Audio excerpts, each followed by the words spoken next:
Sir क्या कहेंगे, कल कुछ ऐसी घटना हुई, ऐसा सुनने में आया है, शिवाजी चौक चौक पर ऐसा कुछ मामला हुआ है, उसके बारे में थोड़ा, क्योंकि भिवंडी शहर में कंफ्यूजन है कि कुछ गड़बड़ है उसके बारे मैं मेरा परिचय देता हूँ। में। जी सर।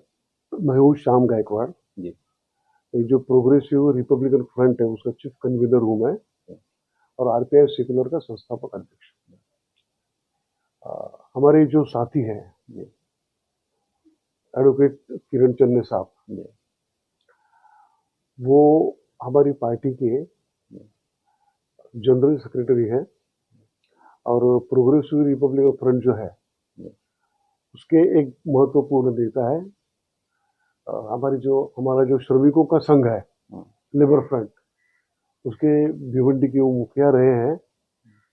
और भिवंडी का महानगरीय इलाका और पूरा ग्रामीण इलाका और पूरे हमारे जिले में और पालघर जिले में, पूरे महाराष्ट्र में उनको फुले आंबेडकराइट जनता, धार्मिक अल्पसंख्याक लोग, आदिवासी तबके, सभी लोग उनको सही ढंग से जानते हैं।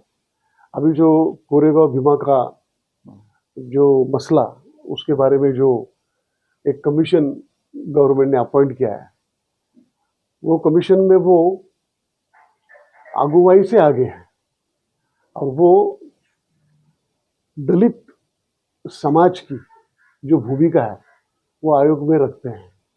बहुत ही महत्वपूर्ण और ऐतिहासिक काम करते हैं वो। तो कैसे है कि भिवंडी में उन्होंने बहुत सारे आंदोलन किए हैं, और वो मैं समझता हूँ कि 20 साल से भी ज्यादा एक सामाजिक और राजनीतिक आंदोलन में उनका हमेशा बहुत ही महत्वपूर्ण हिस्सा रहा है।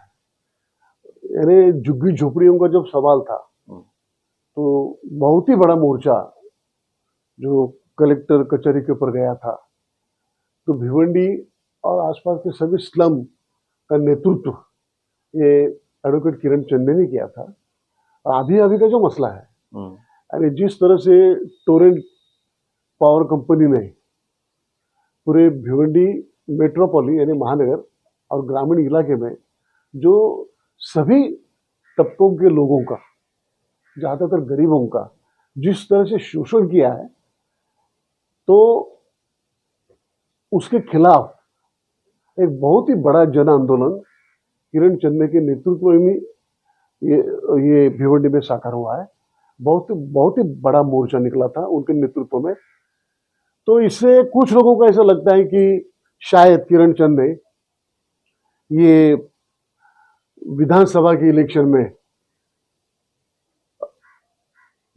खड़े रह सकते हैं, तो उनके खड़े रहने से इलेक्शन में जो लोगों की खटिया खड़ी हो गई है वो हमेशा उनके खिलाफ साजिश रचते आए हैं।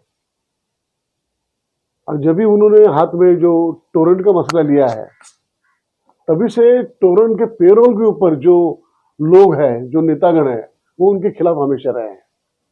जो आपने कल के प्रकरण के बारे में जो कहा आपने, तो कैसे कि एक झूठी अफवाह फैलाना, और झूठी अफवाह फैलाने के बाद में अपने शातिर गुंडों को इकट्ठा करना, उनका जमावड़ा करके एक साजिश के तहत किरण चन्ने के ऊपर हमला करने की कोशिश करना, ये बात यह भिवंडी में हो गई है। जो लोग इस तरह से कोशिश करते हैं उनको सूचना हम लोग देते हैं कि किरण चन्ने अकेले नहीं है, पूरे महाराष्ट्र की जो प्रागतिक जनता है, लड़ाकू जनता है, गरीब लोग हैं लेकिन लड़ाकू लोग हैं, वो उनके पीछे खड़े हैं। हमारे साथ में भाड़े के टट्टू नहीं है। हम संविधान को मानने वाले लोग हैं। रास्ते के ऊपर की लड़ाई करते हैं हम लोग, लेकिन जनता के फायदा के लिए, जनता के भले के लिए। लेकिन अगर इस तरह से हिंसा अगर हमारे ऊपर थोपी जाएगी तो उसका सही ढंग से हम लोग करारा जवाब देने वाले हैं। सर आपको क्या लगता है ये तैयारी या हमला करने की साजिश किन लोगों ने की होगी? देखो, मैं तो ये कहता हूँ कि 17 तारीख को उन्होंने एक मीटिंग ली। हमारी जो प्रोग्रेसिव रिपब्लिकन फ्रंट है उसने तय किया है कि हम लोग तो इंडिया आघाड़ी के साथ में है, इंडिया गठबंधन के साथ में, इंडिया अलायंस के साथ में है। यानी महाराष्ट्र में हम लोग महाविकास आघाड़ी के साथ में है। तो महाविकास आघाड़ी के जो नेतागण हैं, हाँ, जी। उनके जो कंपोनेंट पार्टियां हैं, उनके नेतागणों के साथ में हमारी बातचीत हो रही है। और हम लोगों ने मांग की है कि भिवंडी पश्चिम में हम लोगों को हमारा नुमाइंदा खड़ा करना है। और लोगों को मालूम है कि हमारा नुमाइंदा किरण चंद के सिवा दूसरा कोई हो नहीं सकता। तो वो जो मीटिंग उन्होंने ली, वो मीटिंग जैसी हो गई है 17 तारीख को, तो 18 तारीख को ये साजिश रची गई। यानी किसी भी तरह से एक दहशत का माहौल फैलाना, एक डरावना माहौल पैदा करना, और यहाँ के जो शातिर गुंडे हैं, जो हिस्ट्री शीटर्स है, उनको साथ में लेकर एक डर पैदा करने का, और साथ ही साथ किरण चंदे को दबाने की कोशिश, जो हित संबंधी जो लोग हैं।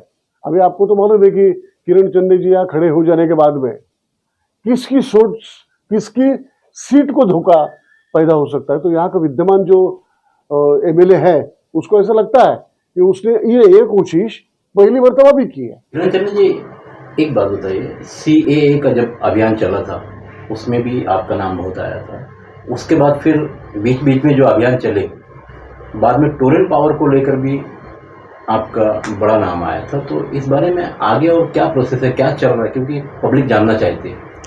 देखिए, टोरेंट के बारे में जिस तरह का आंदोलन भिवंडी में हुआ वो हिस्टोरिकल था। जो टोरेंट के पैरल पर जो नेतागण हैं उन्होंने बहुत विरोध किया, फिर भी जनता हमारे साथ आई और हमने जनता से वादा किया है कि हम आखिरी दम तक, जब तक टोरेंट कंपनी नहीं जाती तब तक हम लड़ेंगे।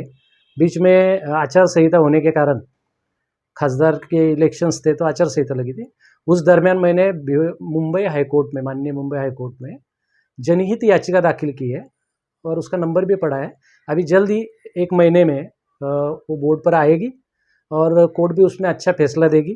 क्योंकि भिवंडी के जनता का जो 285 करोड़ रुपया जो टोरेंट कंपनी को महाराष्ट्र गवर्नमेंट ने, ये भाजपा की जी सरकार थी, देवेंद्र फडणवीस ऊर्जा मंत्री थे, उन्होंने माफ़ किया। तो मैंने हाईकोर्ट में सबमिशन किया है और रीट में मुद्दा उठाया है कि जब टोरेंट कंपनी 300 करोड़ मुनाफे में थी तो 285 करोड़ माफ़ करने का कोई मुद्दा ही नहीं आता। तो ये भिवंडी के जनता का पैसा है 285 करोड़, वो भी उनको वापस मिलना चाहिए। और जिस तरह का बर्ताव जनता के साथ टोरेंट कंपनी कर रही है उसकी भी जांच होनी चाहिए। इस तरह की मैंने रीट हाईकोर्ट में फाइल की है।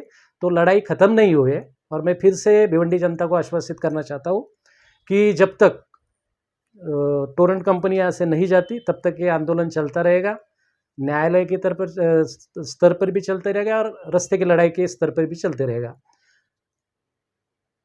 सर, अगर आपको महाविकास आघाड़ी से टिकट नहीं मिलता है तो क्या आप आजाद उम्मीदवार से लड़ेंगे? देखो, ऐसा है कि महाराष्ट्र में जब संविधान और लोकशाही को बचाने की बात आई तब रिपब्लिकन विचारों को मानने वाले, अंबेडकर राइट विचारों को मानने वाले सभी कार्यकर्ताओं ने, विशेष करके दलित अल्पसंख्यक समाज ने, किसी भी तरह की शर्त न रखते हुए इंडिया आघाड़ी को समर्थन दिया और कुछ हद तक मोदी सरकार को लगाम लगाने में इंडिया आघाड़ी यशस्वी हुई है। लेकिन हम जब विधानसभा के इलेक्शन देखते हैं तो हम लोगों ने उनको कहा है कि हमारा भी प्रतिनिधित्व विधानसभा में जाना चाहिए, इसके लिए कुछ सीट प्रोग्रेसिव रिपब्लिकन फ्रंट को छोड़ने चाहिए। और उस तरह की नेतागण से बातचीत शुरू है। राष्ट्रवादी पार्टी हो, कांग्रेस पार्टी हो, शिवसेना उद्धव ठाकरे गठ हो, उनसे हमारी बातचीत चालू है। अगर प्रोग्रेसिव रिपब्लिकन फ्रंट 21 तारीख के मेला में अगर निर्णय लेता है कि हम हर जगह अपना उम्मीदवार खड़ा करेंगे, तो जो फ्रंट का निर्णय होगा उस निर्णय पे काम करने के लिए हम बाध्य है। और अगर निर्णय होता है तो पश्चिम से हम इलेक्शन लड़ेंगे।